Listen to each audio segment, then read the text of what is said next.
Shalom sahabat Bible Study, gimana kabarnya? Ketemu lagi sama aku Ivan Kabul, pasti dalam program Bible Study. Masih dengan tema yang sama, yaitu Yesus, pencipta yang diciptakan. Dan di part sebelumnya, kita mendapatkan pertanyaan yang sungguh luar biasa dari Bro Gilbert, yang membuat sahabat Bible Study ini penasaran banget nih Pak Pendeta. Dan apa itu pertanyaannya? Yuk kita simak sama-sama. Ini dia. Jadi saya pernah baca nih Pak, dalam Kolose pasal 1 ayat 16.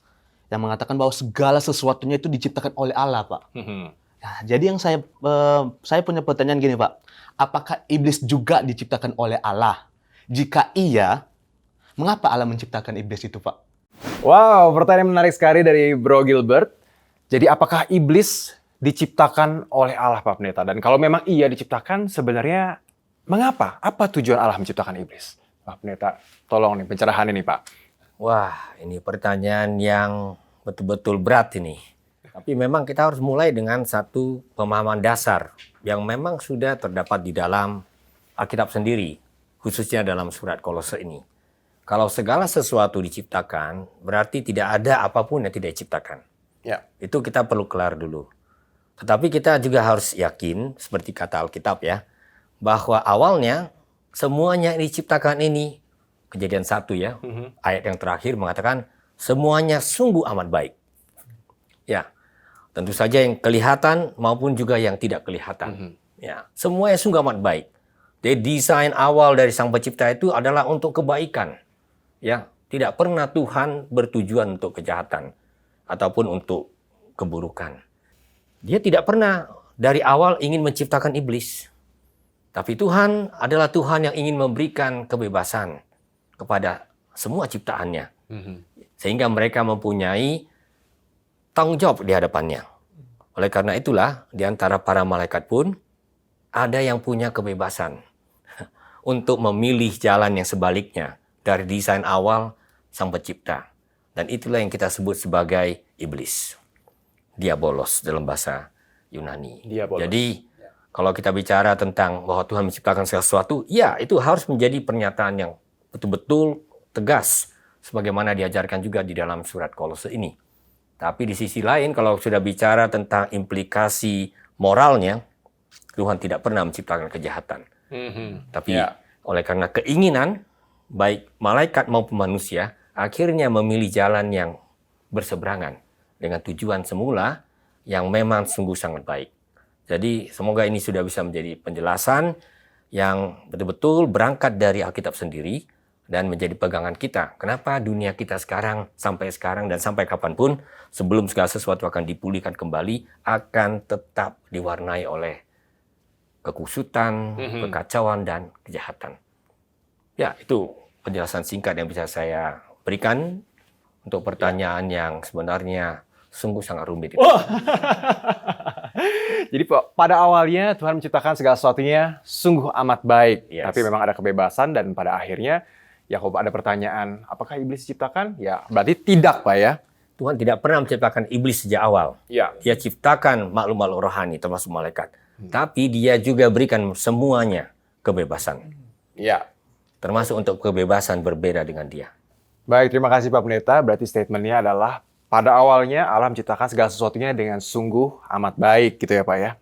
Tapi memang Allah memberikan kepada kita kebebasan juga nih pada akhirnya untuk memilih dan bertindak begitu. Bro Gilbert, bagaimana? Kira-kira ada tanggapan lagi kah atau sudah sangat puas nih mau ketemu sama Pak Pendeta di sini? Untuk jawaban ini sangat puas. Wah. Terima kasih, Pak. Baik Pak Pendeta, mungkin kita bisa lanjutkan Pak? Baik, sahabat Bible Study semuanya, kita lanjutkan lagi pembelajaran kita pada hari ini. Nah, di dalam kitab Kolose bagian awal ini sudah ditegaskan sejak ayat 17 misalnya, ia ada terlebih dahulu dari segala sesuatu dan segala sesuatu ada di dalam ia. Jadi sekali lagi menegaskan ulang yang dikatakan sebelumnya, Kristus itu tidak diciptakan. Ya, segala sesuatu berada di dalam dia. Oleh karena itu dialah yang menopang segala sesuatu. Dan pemahaman ini sebenarnya sudah dirintis oleh seorang filsuf misalnya bernama Philo dari Alexandria. Karena dia memahami logos itu sebagai yang menopang seluruh ciptaan, yang mengikat seluruh ciptaan. Nah, Kristus di sini adalah yang mengikat seluruh ciptaan itu. Bedanya adalah pemahaman Philo tentang logos itu itu nggak pernah sampai mengatakan Logos itu adalah pencipta sendiri. Lihat ya. Nah, jadi surat Kolose ini lebih tegas dan maju mengatakan bahwa dia sendiri adalah sang pencipta itu.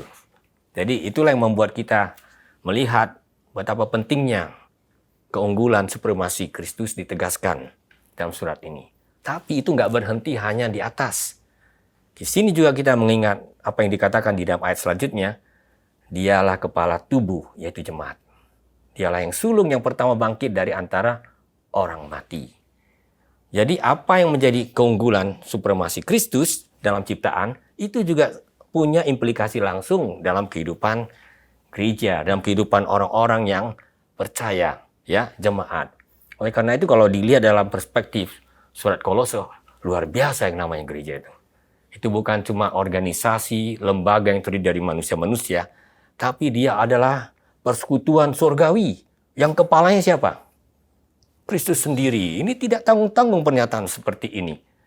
Jadi kita belajar betul-betul tentang pernyataan ini ya, karena dikatakan selanjutnya, seluruh kepenuhan Allah berkenan diam di dalam dia. Artinya, segala sifat ilahi, tabiat ilahi, hakikat ilahi, itu hadir sepenuh-penuhnya di dalam Kristus. Ya. Tidak ada sesuatu yang kurang pada Kristus ini. Dan itulah yang memungkinkan dia menjalankan sebuah misi yang tidak bisa dikerjakan oleh ciptaan. Bahwa dia memperdamaikan ciptaan. Siapa yang sanggup mendamaikan seluruhnya ini kembali kepada penciptanya? Tidak mungkin ciptaan sanggup melakukan itu. Sesempurna apapun ciptaan tidak akan sanggup mengerjakan tugas yang seluas kosmik. Ya, tidak ada. Hanya pencipta sendiri yang akan sanggup memulihkan segala sesuatu kembali kepada desain awalnya semula. Dan itulah yang menjadi peran utama dari Kristus. Seperti yang ditegaskan di dalam surat Kolose ini. Nah, cuma kita harus mengerti bahwa jalan yang ditempuh itu bukan jalan yang biasa gitu. Kalau mau melakukan pendamaian yang sifatnya begitu total dan skalanya tidak tanggung-tanggung ya, maka jalan yang dia tempuh adalah jalan emergency. Tindakan emergency itu adalah ketika Allah hadir sendiri. Kalau kita pinjam istilah di dalam Injil Yohanes, karena begitu besar kasih Allah akan dunia ini, maka dia mengaruniakan anaknya yang tunggal itu. Ya, supaya semuanya itu bisa dipulihkan kembali kepada dia. Nah, itulah jalan salib. Luar biasa ya, untuk bisa memulihkan semuanya itu, jalan yang tempuh itu justru adalah jalan salib. Ketika pencipta itu hadir, menempatkan dirinya menjadi manusia. Dan bukan hanya manusia yang agung. Yang tertinggi itu bahkan menjadi yang paling rendah. Posisi Kristus ketika dia menebus seluruhnya ini adalah hamba. Ya, kalau pakai bahasa Yunani-nya doulos. Artinya apa? Hamba yang paling rendah. Dan salib bagi kita itu adalah jalan penebusan yang membuat segala sesuatu utuh kembali. Jadi mari kita lihat kembali apa yang dikerjakan oleh Kristus ini sebagai kepenuhan Allah sendiri ya. Itu adalah sebuah karya yang sungguh-sungguh sangat luas, sangat dalam, dan benar-benar dahsyat sekali dampaknya. Ya, saya percaya kita bisa belajar banyak dari apa yang menjadi inti dari surat Kolose ini. Saya rasa seperti itu yang bisa saya katakan dengan penuh semangat ini ya. Wah, terima kasih Pak Pendeta untuk jawaban dan untuk semangatnya. Jadi memang untuk menebus seluruh ciptaan, untuk kembali ke kodrat awalnya, itu harus sang pencipta yang memang menebus. Dan kita sama-sama tahu dan percaya melalui penebusan Yesus Kristus di kayu salib yang menebus dosa umat manusia. Dan sepertinya dari tadi Pak Pendeta saya udah ngelihat dari Alicia, udah ada kata-kata yang dikeluarkan, ada pertanyaan yang ingin disampaikan. Alicia? Iya, sebenarnya ada. Wah, beneran. Silahkan Alicia. Ya, di penjelasan Bapak tadi dikatakan bahwa salib adalah jalan yang ditempuh Allah untuk menebus dosa manusia. Nah, pertanyaannya saya ini adalah kenapa Allah harus menjadi manusia dan melewati salib? Kenapa nggak langsung aja dosanya diampuni tanpa melewati salib? Ya, itu pertanyaannya juga sama sulitnya. Ini Mas ini kalau bertanya ini sulit ini. Ya. Bertanya itu mudah. Menjawab pertanyaan itu yang tidak mudah. Ya, tentu ini tidak hanya terbatas pada surat Kolose ya pertanyaan itu. Itu sudah bicara tentang ya pertanyaan-pertanyaan paling mendasar dari iman Kristen itu sendiri ya. Kenapa Tuhan memilih jalan yang demikian? Kenapa dia sebagai yang maha kuasa, yang namanya juga maha kuasa kan, apa saja bisa di-fix dengan gampang ya. Ya. Kenapa dia nggak lakukan? Nah, di situ kita harus ingat karakter Tuhan. Ya, Tuhan itu bukan hanya maha kuasa, dia sekaligus adalah yang maha kudus. Wow. Ya, kadang-kadang orang lupakan segi ini. Kalau maha kudus itu tidak tanggung tuntutannya. Ya. Kalau dia juga adalah yang maha adil sekaligus dan yang maha benar sekaligus, itu juga tidak tanggung-tanggung. Bagaimana dia bisa mengingkari kekudusannya dan keadilannya tanpa berbuat apa-apa. Kalau ciptaannya sudah berjalan keluar jalur, suka-suka gitu. Ya. Nah, disitulah sebenarnya ketika kita bicara soal salib, saya pinjam istilah salah seorang pemikir Kristen yang terkenal ya, yaitu Dr. Martin Luther. Dia bilang apa? Di salib itu, Tuhan mengalahkan Tuhan. Wah. Tuhan mengalahkan Tuhan. Tuhan melawan Tuhan. Karena keadilan kebenaran Tuhan menuntut semuanya dihukum habis-habisan. Kalau tidak, dia tidak adil.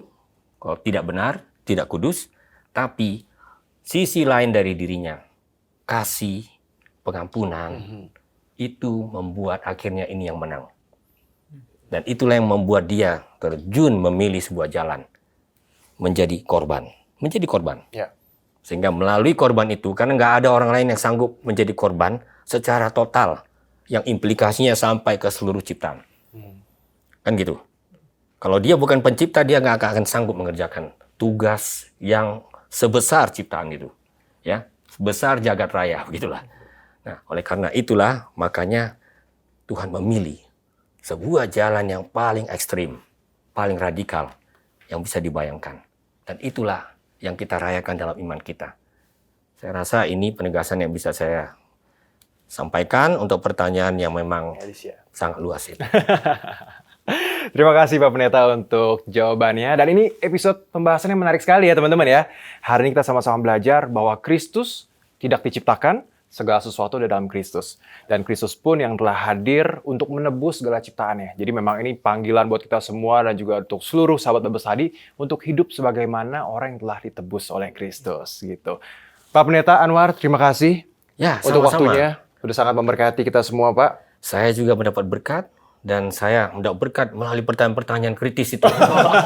Ya. Sehingga benar-benar kita sama-sama bisa melihat lebih dalam lagi ya apa yang dikatakan oleh firman Tuhan hari ini.